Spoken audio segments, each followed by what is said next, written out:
नमस्कार विद्यार्थी मित्रांनो, पुन्हा एकदा स्वागत आहे आपल्या हक्काच्या चॅनलवर ज्याचं नाव आहे गोष्ट कामाची। आणि पुन्हा एकदा माहितीपूर्ण असा व्हिडिओ तुमच्यासाठी घेऊन आलोय। थंबनेलवर तुमच्या लक्षात आलं असेल की आजचा व्हिडिओ कोणत्या टॉपिक वरती होणार आहे।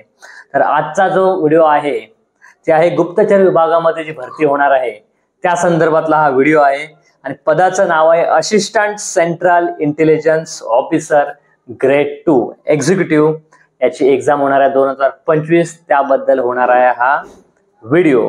तर आपल्या गव्हर्नमेंट ऑफ इंडियाचं मिनिस्ट्री ऑफ होम अफेअर्स यांच्या अंतर्गत ही भरती होणार आहे।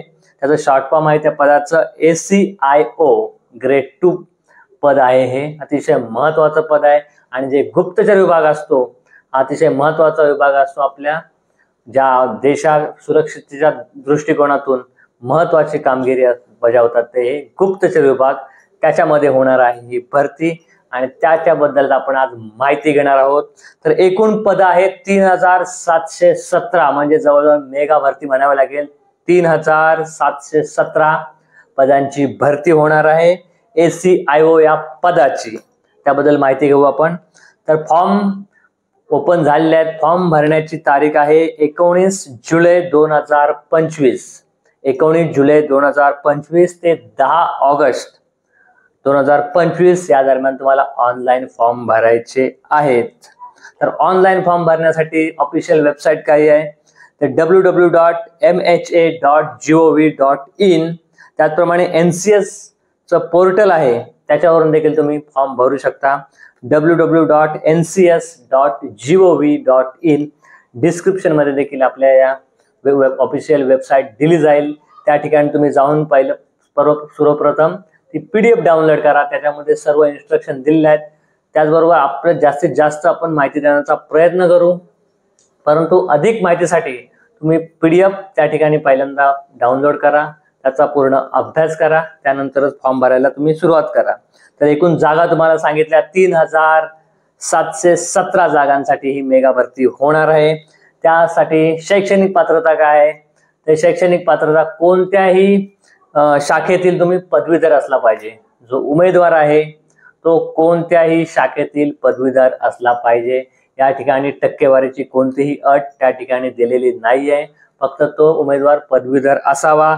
त्याचप्रमाणे संगणकाचं नॉलेज त्या ठिकाणी त्याला असलं पाहिजे, कम्प्युटर नॉलेज हे देखील त्या ठिकाणी असणं गरजेचं आहे। त्याचप्रमाणे ही जी भरती होणार आहे ही सेंट्रल गव्हर्नमेंटची असल्यामुळे ऑल ओव्हर इंडिया या ठिकाणी तुमचं जे नोकरीचं ठिकाण आहे ते संपूर्ण भारतभर असू शकतं। तुमच्या मेरिटनुसार तुम्हाला वेगवेगळ्या राज्यातील वेगवेगळ्या ठिकाणी तुम्हाला जॉब मिळेल, परंतु फॉर्म भरण्याच्या अगोदर तुमची तयारी असली पाहिजे की या देशाच्या कोणत्याही कानाकोपऱ्यात जर मला त्या ठिकाणी पोस्टिंग मिळाली तर मी करण्यास इच्छुक आहे, त्यानंतरच तुम्ही तो फॉर्म भरा। आता ही झालं कोणत्या ठिकाणी, जागा किती आहे, जागा तुम्हाला सांगितल्या 3717 एवढ्या जागा आहेत। तर महाराष्ट्राचा विचार केला तर महाराष्ट्रासाठी कोणते कोणते परीक्षा केंद्र आहेत ते पाहूया। महाराष्ट्रामध्ये अमरावती, छत्रपती संभाजीनगर, जळगाव, कोल्हापूर, लातूर, मुंबई, नागपूर, नाशिक, नांदेड, पुणे, सांगली, सातारा आणि सोलापूर अशी या ठिकाणी आहेत केंद्र। एकूण जवळजवळ ऑल ओव्हर इंडिया 148 केंद्र आहेत, परंतु महाराष्ट्र विचार केला तर आपण मी तुम्हाला सांगितलं की एवढी केंद्र ही महाराष्ट्रासाठी आहे। परंतु ही सेंटर भरताना तुम्ही काळजीपूर्वक भरायला पाहिजे आणि एकदा तुम्ही जर सेंटर टाकलात परीक्षा केंद्र त्यानंतर ते बदलता येत नाही, ही गोष्ट लक्षात ठेवा। त्यामुळे काळजीपूर्वक त्या ठिकाणी तुम्ही परीक्षा केंद्र निवडा। त्यानंतर अर्ज कोण कोण करू शकतो तर मेल फिमेल कोणीही करू शकतो, जो पदवीधर आहे असा उमेदवार अर्ज करू शकतो।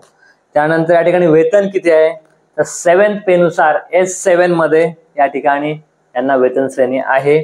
त्यामध्ये 44,900 ते 1,42,400 एवढा बेसिक आहे। त्यामध्ये अधिकचे भत्ते वगैरे असे असतात, हे बेसिक तुम्हाला सांगितलं। त्या ठिकाणी ही भरती जी आहे ही कायमस्वरूपी भरती आहे, परमनंट भरती आहे, त्यामुळे नक्की तुम्ही त्या ठिकाणी प्रयत्न करा। आता एकूण ज्या जागा सांगितल्या 3717 जागा, त्याचं त्या ठिकाणी थोडं त्यांनी स्पष्टीकरण करून दिलेलं आहे की कोणत्या कास्टसाठी वगैरे किती आहे ते पाहूया आपण। तर पहिल्या ओपन साठी आहेत त्या 1537 जागा, त्यानंतर EWS साठी आहेत ते 442 जागा, OBC साठी आहेत 946 जागा, SC साठी आहेत 566 जागा, ST साठी आहेत 226 जागा. अशा एकूण जागा होतात 3717. तर आता वयोमर्यादा किती असली पाहिजे? तर वयोमर्यादा ओपन साठी आहे ते 18, कमीत कमी तुमचं वय 18, जास्तीत जास्त वय 27 असलं पाहिजे ओपन साठी. आणि हे जे तुमचं वय आहे ते कोणत्या तारखेपासून त्या ठिकाणी गणलं जाणार आहे? ते 10/8/2025 या तारखेला अनुसरून त्या ठिकाणी तुमचं वय गणलं जाईल. त्याचप्रमाणे एज रिलॅक्सेशन आहे, म्हणजे वयाच्या मर्यादा 5 वर्षापर्यंत जास्त आहे. SC आणि ST कास्टसाठी 5 वर्ष जास्त आहे, म्हणजे 18 ते 27 मध्ये 5 वर्ष, 32 वयापर्यंत आहे ते ST आणि SC कॅन्डिडेट त्या ठिकाणी अर्ज करू शकतात. OBC साठी 3 वर्षांचं एज रिलॅक्सेशन आहे, म्हणजे 18 ते 30 वयोगटातील OBC कॅन्डिडेट त्या ठिकाणी अर्ज करू शकतो. आता याचे सिलेक्शन कसं आहे? तर होणार आहे परीक्षा. परीक्षांमध्ये पण त्या ठिकाणी त्यांनी दोन टायर दिले आहेत. पहिल्या टायर मध्ये एक्झाम होणार आहे 100 मार्काची, 100 MCQ आणि 1 तासाचा त्या ठिकाणी तुम्हाला कालावधी आहे. तर आता हे 100 मार्क्स आहेत आणि 100 जे क्वेश्चन्स आहेत त्या ठिकाणी 5 विभागामध्ये 20-20 मार्काचे 5 विभागामध्ये तुम्हाला प्रश्न विचारले जातील. तर पहिला आहे करंट अफेअर्स, त्याला आहेत 20 marks, 20 question. General studies 20 marks, numerical aptitude 20 marks, reasoning and logical aptitude 20 marks आणि इंग्लिश साठी 20 मार्क्स. असे हे होतात 100 मार्क्स. MCQ टाईप एक्झाम आहे, 1 तासाचा कालावधी आहे. त्या ठिकाणी तुम्हाला निगेटिव्ह मार्किंग देखील आहे, 1/4 असं या ठिकाणी निगेटिव्ह मार्किंग आहे. त्यानंतर टायर 2 याच्यामध्ये 50 मार्क्सची परीक्षा होणार, 1 तास कालावधी दिलेला आहे. एसे रायटिंग साठी 20 मार्क्स, इंग्लिश कम्पॅरिझन साठी लॉंग क्वेश्चन येणार तुम्हाला. लॉंग क्वेश्चन 2 क्वेश्चन असणार, त्याला असणार 10 मार्कचे. तो आहे current affairs, economical, social, political issue.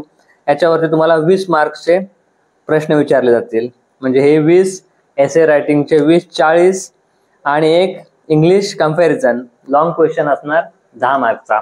असा 50 मार्कचा टियर 2 आहे, त्याच्यासाठी 50 मार्क्स आणि कालावधी दिलेला आहे तो 1 तास. त्यानंतर आहे टायर 3 मध्ये आहे इंटरव्ह्यू. तुमचा इंटरव्ह्यू होणार आहे, त्यासाठी तुम्हाला क्वालिफाईड कोणते उमेदवार होणार? टायर 1 मध्ये त्यांना कमीत कमी 35 मार्क्स त्या ठिकाणी तुम्हाला मिळवावे लागतील, त्यानंतरच पुढच्या प्रोसेससाठी तुम्ही त्या ठिकाणी पात्र होत आहे. जनरल सूचना त्या ठिकाणी दिलेल्या आहेत. व्हॅलिड तुम्हाला रजिस्ट्रेशन करायचं आहे, त्यामुळे तुम्हाला व्हॅलिड ईमेल ID आणि व्हॅलिड मोबाईल नंबर तुमच्याकडे असणं गरजेचं आहे. त्यानंतर स्कॅन कॉपी दिलेली आहे फोटोची, त्याच्यासाठी 100 ते 200 KB असं त्या ठिकाणी साईज दिलेला आहे. त्या साईजमध्ये तुम्हाला त्या ठिकाणी JPG किंवा IPG या फॉर्मॅटमध्ये तुम्हाला फोटो अपलोड करायचा आहे, तो देखील लेटेस्ट फोटो तुम्हाला अपलोड करायचा आहे. त्यानंतर स्कॅन कॉपी 80 ते 150 KB पर्यंत तुमचं सिग्नेचरचं स्कॅन करून त्या ठिकाणी अपलोड करायचं आहे. व्हॅलिड फोटो ID सेंट्रल गव्हर्नमेंटने किंवा स्टेट गव्हर्नमेंटने तुम्हाला जो इश्यू केलेला असेल तो तुम्हाला त्या ठिकाणी व्हॅलिड फोटो ID असला पाहिजे. प्रोसिजर कशी आहे? स्टेज 1 मध्ये रजिस्ट्रेशन करायचं आहे, जसं तुम्हाला मी सांगितलं. जो व्हॅलिड मोबाईल नंबर तुमचा गरजेचा आहे आणि ईमेल ID, कारण या पुढच्या ज्या काही सूचना असणार त्या सर्व तुम्हाला त्या ठिकाणी मोबाईल आणि ईमेल वरतीच येणार आहेत. त्यामुळे तुमच्याकडे व्हॅलिड मोबाईल नंबर आणि व्हॅलिड ईमेल ID असणं गरजेचं आहे.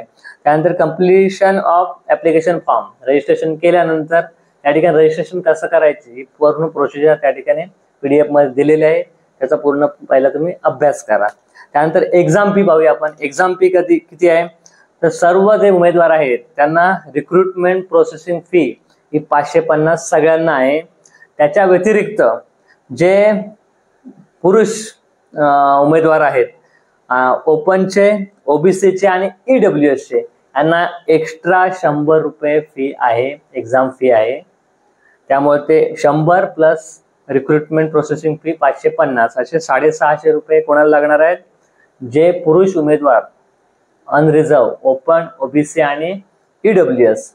त्यानंतर जे SC ST कॅन्डिडेट आणि फिमेल कॅन्डिडेट त्यांच्यासाठी 100 रुपये जे चार्जेस आहेत ते नाही आहेत, त्यांना फक्त 550 रुपये एवढी फी या ठिकाणी भरायची आहे. SBI ई-पे, डेबिट कार्ड्स, रुपे, मास्टर कार्ड्स यांच्या माध्यमातून तुम्ही त्या ठिकाणी ऑनलाईन पेमेंट करू शकता. तर मोड ऑफ पेमेंट आहे ऑनलाईन तुम्हाला करायचं आहे. तर तुम्हाला जशी तारीख सांगितली 19 जुलै पासून या ठिकाणी फॉर्म भरायला सुरुवात झालेली आहे. आज तारीख आहे 21, 2 दिवसापूर्वी या ठिकाणी वेबसाईट ओपन झालेली आहे. वेबसाईट तुम्हाला सांगितली www.mha.gov.in आणि शेवटची तारीख आहे ते 10 ऑगस्ट 10/8/2025 ही शेवटची तारीख आहे अर्ज करण्याची. त्यामुळे मित्रांनो आजच तुम्ही या ठिकाणी मित्रांनो अर्ज करायला घ्या. कोणत्याही शाखेचे तुम्ही जर पदवीधर असाल तर तुम्ही फॉर्म भरू शकता. तुम्ही इलिजिबल आहात. मोठ्या प्रमाणावरती भरती होते. 3717 पदांसाठी या ठिकाणी भरती होते आणि फिमेल कॅन्डिडेटसाठी 100 रुपये फी नसून फक्त 550 एवढीच या ठिकाणी फी आहे. त्यामुळे नक्की त्याचा फायदा घ्या. अभ्यासाचा फॉर्मॅट या ठिकाणी सांगितलेला आहे कशा प्रकारचा आहे तो. त्यानुसार तुम्ही अभ्यास करायला आजपासून सुरुवात करा. साधारण बाकीची जी माहिती आहे ते तुम्हाला नंतर ईमेल वरती तुम्हाला मिळणार. त्यामुळे तुम्हाला जो तुम्ही ईमेल द्याल तो कधीही चेंज करू नका. आणि पुढील ज्या काही सूचना आहेत आणि अजून देखील काही या व्यतिरिक्त राहिलेल्या सूचना असतील तर PDF मध्ये सर्व दिलेल्या आहेत. सर्वप्रथम तुम्ही PDFचा त्या ठिकाणी अभ्यास करा आणि हा पूर्ण फॉर्म त्या ठिकाणी व्यवस्थितरित्या भरा. जसं तुम्हाला सांगितलं की जे परीक्षा केंद्र आहे तुम्ही महाराष्ट्रामधून भरणार आहात त्यामुळे व्यवस्थित भरा. तुम्ही ज्या ठिकाणी राहता त्याच्या आजूबाजूचं सेंटर टाका जेणेकरून तुम्हाला परीक्षेला जाण्यासाठी उत्तम त्रास होणार नाही. त्यामुळे जर तुम्ही बरोबर भरा जशी तुम्हाला सेंटर सांगितली, कारण एकदा तुम्ही सेंटर टाकलात त्यानंतर सेंटर चेंज करता येत नाही. त्याचप्रमाणे ऑल ओव्हर इंडिया कुठेही तुम्हाला काम करण्याची तुमची तयारी असली पाहिजे. त्यामुळे नक्की एक चांगली अशी संधी तुमच्या ठिकाणी या ठिकाणी सुवर्ण संधी आहे. गुप्तचर विभागामध्ये भारत सरकारच्या गुप्तचर विभागामध्ये काम करण्याची assistant central intelligence officer grade 2 लेवलची या ठिकाणी पद आहे. हे चांगली या ठिकाणी संधी आहे. त्या संधीचं सोनं तुम्ही नक्की करा. आणि असेच नवनवीन व्हिडिओ पाहण्यासाठी आपलं जे हे चॅनल आहे गोष्ट कामाची याला सबस्क्राईब केलं नसेल तर आजच सबस्क्राईब करा. बेल आयकॉन दाबायला विसरू नका जेणेकरून असे नवनवीन माहितीपूर्ण व्हिडिओ जेव्हा मी अपलोड करेल त्याचे सर्वप्रथम नोटिफिकेशन त्या ठिकाणी तुम्हाला मिळेल. तर धन्यवाद हा पूर्ण व्हिडिओ पाहिल्याबद्दल. भेटूया पुन्हा एकदा अशाच एका नवीन माहितीपूर्ण व्हिडिओमध्ये. तोपर्यंत धन्यवाद.